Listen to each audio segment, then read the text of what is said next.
خواتي الحبيبات، السلام عليكم ورحمة الله. مرحبا بكم في بيت الأمل. إن شاء الله تكونوا بخير وفي أحسن الأحوال. فيديو اليوم جاء هو ثاني تحت الطلب. بعد ما نزلت فيديو طريقتي في ترتيب المجمد، طلبتوا مني طريقتي في التنظيف تاعو. مشتركة عزيزة، نعتذر منك أختي بزاف، طلبت مني وبإلحاح باش نعطي لها الطريقة. هذا وين الحق الوقت تاع الفيديو. هذا هو الكونجيلاتور تاعي ميديا. شريته يعني عندي سنوات شويه، في هذاك الوقت 2 ملايين و300 ولا 2 ملايين و400، مانيش متذكره السعر مليح. راني طفيت عليه الكهرباء عندي حوالي ساعتين باش يبدا يذوب شويه هذاك الجليد ولا لاكلاص باش يعاوني. والمأكولات تاعي راهي فيه، ما نخرجهاش حتى نبدا رايحه نجي ننظفه. لما نجي رايحه ننظف نحطها داخل الثلاجه ولا داخل المجمد الصغير، ونحاول ننظف بسرعه باش ما ديكونجلاليش المأكولات اللي عندي، ولا بالاحرى الخضره ولا حتى الاشياء المجمده اللي عندي في المجمد. ونبدا عمليه تنظيف. هنا ذاب معايا شويه تاع لاكلاص اللي كان في البيبان هذو، حتى اللي راه كاين لداخل راك تشوفي يبدا يذوب، وما كانش بزاف، طبقه رقيقه. ما اهم شيء ما تخليهش يطول، لانه كي يطول راح تضطري تحكي بزاف، ممكن حتى لداخل تاذي هذاك الجدار الدخلاني تاع المجمد تاعك. رايحه نحي هذا البيبان في زوج راهم يتنحاو، فقط تهزيهم هكذا تطلعيهم شويه الفوق، يتنحاو معك بسهوله. نديهم نحطهم في الحوض المطبخ، ومع السله هذه، وحتى مع هذاك لاكغي هذيك اللي لتحت ثاني تتنحى. نغسلهم بالماء والصابون، ونزيد نعقمهم بالماء والخل ونشفهم ونخليهم. زجاج من بعد نزيد نمسحه بورق المطبخ في الاخير باش يبقى محافظ على اللمعه تاعو. ونبدا ننظف الكونجيلاتور تاعي مباشره. شوفي هنا هذا لاكلاص بصح راهو خلاص دايب يعني. نحاول مره في الشهر ننظفه انا باش ما نضطرش من بعد كيما قلت لك ندير اشياء حاده. تشوفي تحسي بلي هذيك القشرة هذيك، ما على باليش المادة هذيك واش اسمها. نحس بلي لو كان نستعمل معها حاجة حادة ممكن تتثقب. هنا راني نحيت هذا، شوفي طلعيه برك الفوق يتنحى معك، وتديه يتنظف مع الاشياء اللي تنحات كامل، حتى مع البيبان تاع الزجاج باش تسهل عليك انك تنظفيهم، مش كيما كيبقاو لاصقين راح يبقى لك هذاك الجزء اللي في الوسط ما يتغسلش. هنا جبت ماء وصابون سائل عادي ومنشفة، ورايحة نبدا نمسح. كما قلت لك مادام طفيت عليها مده لاكلاص تاعي راهو ذايب، مجرد ما نمشي عليه المنشفة راح يبدا يذوب معايا ماء فقط. نبدا نمسح من كل الجهات. تقدري تدخلي ذراعك حتى لتحت يعني، وكل وحده في بيتها تشوف الطريقه اللي تساعدها. ما ننساش هذو الحواف اللي من الفوق. ومن بعد ما نكمل اكيد راح نمسح تاني الكونجيلاتور تاعي من الفوق، من اللور، ننفض عليه الغبار كل شيء. انا هنا راني نتكلم لك فقط على الجزء هذا. شوفي هذا الجليد اللي راهو مجمع بسهولة، خلاص شوفي بالمنشفة برك يعني. أهم حاجة ما تستعمليش أشياء حادة ولا تتعاملي معاه بقوة. روحي غير بالعقل. أنا هذه الطريقة اللي راني نستعملها، يعني ما لقيتش حتى واحد عطاني طريقة. ما سألتش يعني حتى واحد. هذه طريقة اللي عندي سنوات وأنا نعمل بها الحمد لله، يعني عنده حوالي 4 سنوات وهو عندي، بالك حتى أكثر. كيما راكي تشوفي فيه راهو باقي جديد. مع انه في هذاك الوقت ما عرفتش يعني واش هي احسن ماركة ولا باش نشري. نمسح كل مكان، ما نخليش بالماء والصابون كما راكي تشوفي هكذا. نحاول ندخل ذرعيه حتى الاسفل. اذا ما لحقتيش ديري فروتوار، انا عندي فروتوار خاص بالكونجيلاتور دوك في الاخير نستعملو باش نعقم بالماء والخل باش نوصل به حتى الزوايا اللي لتحت. بعد ما نكمل هذه العملية تاع الماء والصابون كما قلت لك هنا، انتبهي ما تستعمليش حاجة حادة في الجدار هذا الدخلاني تاع الكونجيلاتور تاعك، هذه اهم حاجة. ومن بعد نجيب ماء فيه قطرات خل، يعني كما راكي تشوفي هنا حوالي كاس ولا كاس ونص ماء فيه قطرات برك تاع خل للتعقيم لا اكثر.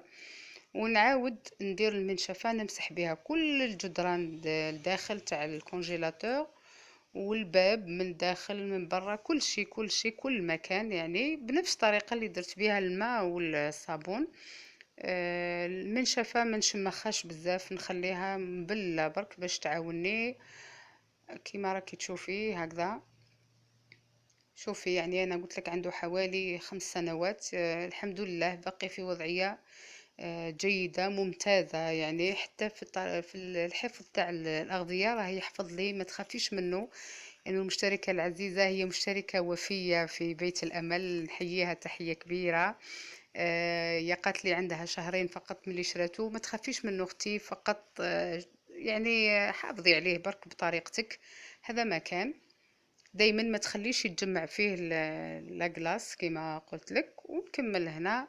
هذا هو لو فخوطوار اللي في الاخر ندير عليه المنشفه تاعي باش نقدر نوصل للداخل. انتي خذي راحتك في بيتك، تقدري حتى اذا كنتي يعني تقدري تدخلي يدك حتى للاسفل وراه المشكل. باليد اكيد احسن، يعني باش توصلي لكل الزوايا اللي هي بعيده.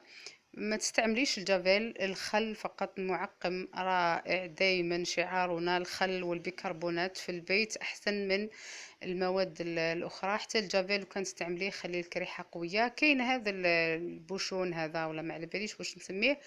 أنا ولا مرة يعني حاولت نفتحه. دايما ننظف ونخليه كما راهو. إذا كان وحدة عندها معلومة ممكن تنفعنا، لما لا. يعني ما عنديش ريحة كريهة، ما عنديش حتى إزعاج في الكونجيلاتور تاعي. وهنا نمسح الباب من الداخل جيدا. ثاني هو نعقمه، نمسحه، نغسلوه بالماء والصابون ونعقمه بالماء والخل تماما كما الكونجيلاتور.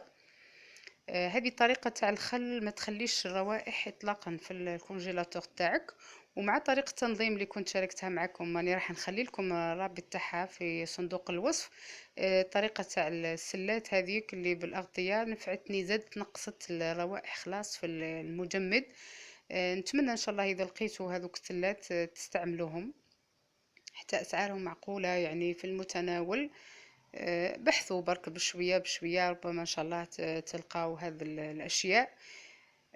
كما راكي تشوفي هنا عقمت كل الكونجيلاتور تاعي، وجبت في الاخير منشفة ناشفة تماما باش ما نخليش الماء. ونأكد بأنه راني نحاول نسرع قدر المستطاع. ماذا بيا هاد العملية ما تطولش باش نرجع الأشياء المجمدة اللي عندي بسرعة، باش ما تبداش تذوب معايا. مع انه راهي في الثلاجة، واذا كان عندك مجمد مكان في المجمد صغير حطيها في المجمد صغير. اذا كان يعني حوايج بزاف حطيهم في الثلاجة، وحاولي تنظفي المجمد تاعك بسرعة شوية. عادي يعني، هو مادام ما فيهش لاكلاص بزاف راح 10 دقائق تلقاي روحك كملتي. يعني انا شخصيا هذه العمليه نديرها مره في الشهر، 10 دقائق ربع ساعه لا اكثر. فقط نطفي شويه قبل كما قلت لك في البدايه. وهكذا راني نشفته، ونزيد ندير نفس الشيء مع من البرا، الباب من الفوق والكونجيلاتور كل يعني ساير داير حتى تنشف شوية. نبدأ نرجع الزجاج والسلة تاعي. هنا زجاج مسحته كما قلت بورق المطبخ. شوفي باش يرجع يلمع وناشف. شوفي كيفاش ترجعيه. عندك هذه الجهة اللي نفتحه منها ديريها في الجنب يعني بجهة، ولا شفاي برك تجي تنحي شفاي مليح على الوضعية اللي كانوا فيها. انا هنا حطيته خطأ باش نوري لك برك. شوفي ما يجيش هكذا بهذه الطريقة، لا. رايحة نعاود نحيه وندير الجهة اللي تفتح منها هي اللي تجي وحدة على اليمين ووحدة على اليسار، وفي الوسط يجيو هذوك الحواف اللي ما فيهمش حتى بلاصة مرتفعة. يعني شوفي البيبان تاعك قبل ما تنحيهم جيدا. انا في حقه والله ما كنتش منتبهه في الاول باللي يتنحاو، ومن بعد لانه انزعجت شويه وانا نغسل فيهم هما لاصقين نحيتهم في البدايات يعني، وعرفت باللي يتنحاو. ربما ما تكونش عندك هذه المعلومه، واذا كانت عندك اللهم بارك. شوفي هنا هذه الجهه اللي تفتح منها لازم تكون واحده منا، وفي الوسط مكان حتى جهة يعني هكذا بلا باش يمشيو فوق بعضهم، والجهة الأخرى فيها الباب الآخر. هنا ريجلاج أنا دايرتها في رقم 3 في الشتاء، ولا حتى لهذا الفصل اللي رانا فيه راهي في رقم 3 الحمد لله. يعني تجمد بطريقة رائعة. لما يزيد يسخن الحال أكثر شوية نديرها في رقم 4، والضوء تاعها راهو شاعل عادي. وهذه هي يبدو لي كل المعلومات. برك قبل ما نختم معكم، لما قلت لكم بلي نحفظ العصير في قارورات زجاجية قلتوا لي ما تفجرش. لا، ما تفجرش. مانيش معمرتها بزاف كيما راكم تشوفوا. لو كانت تعمريها حتى الفوق ممكن تتفجر. انا راني مخليه 1 سنتيمتر ولا 2. بالنسبة للمعجون نحطه حتى للفوق وما يصرالو حتى شيء، لانه المعجون ماهوش سائل كيما لي جو. هذه برك سألتوني عليها بزاف وحاولت نجاوب في لي كومونتير، كاين اللي قراو الإجابات وكاين اللي ما لحقتهمش. نتمنى إن شاء الله تشوفوها وتستفيدوا منها. ما تخافيش اختي، اذا كان عندك قارورة زجاجية استعمليها. وهذا هو المجمد تاعي في الاخير بعد ما نظفته. نتمنى ان شاء الله تكونوا استفدتوا. اعتذر على التأخير، وما تنسوش لي لايك، شجعوني. مرحبا بكم في بيت الامل. سلام عليكم.